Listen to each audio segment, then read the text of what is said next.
ustidagi paqa. Hay, bu yil öymə stansiya degan so'zning moda bo'lganligini bilamsan. Bilmaydi ekanman. Nima degan gap? Shunimi tushunmadingmi?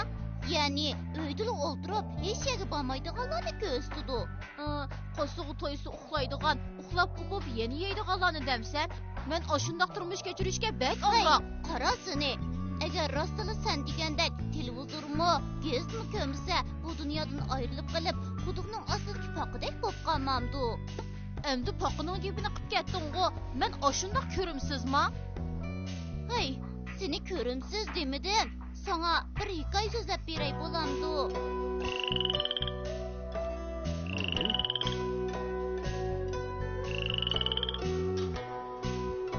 Ay paqa, bu yerda nima ish qilyapsan?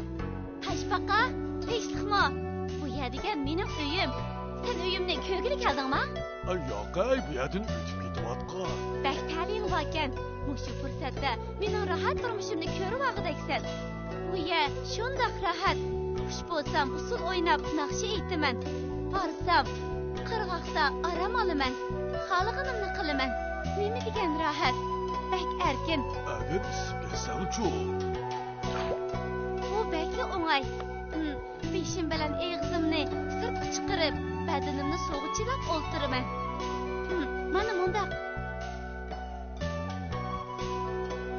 Xuddi orshonga o'xshash bak rohat. Agar ichim qissa, qatqoqda sayli qilaman. Bak rohat.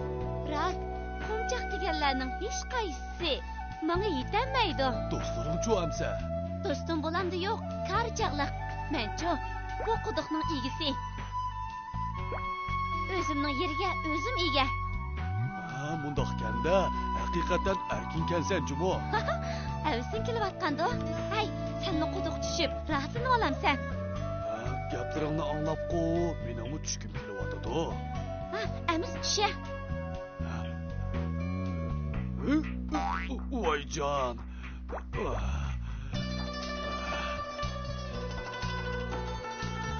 Voy bo'ldilar. Men yanada tushmay. Quduq bak kichikka. Shundoq yo'g'on quduqni kichik deysan-ku. Sen dengizni ko'rib boqqanmi? Yo'q, azaldan anglab boqmagan. Men bo'ldi.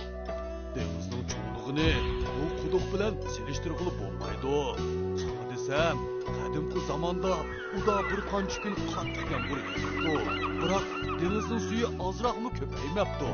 Ya'ni quduq quloqchilik bo'lgan, o'xshashli dengizning suvi ozaymabdi. Dengiz hech qanday ta'sirga uchirmabdi. Esa haqiqiy rohat degan shu. Hoppa. Rasmi yolg'on. Meni oldimayotgan-san, a? Quduqning tegidiki paqa faqat quduqning ichini ko'ra oladi. Uning nazaridagi dunyomi faqat shunchalikdir.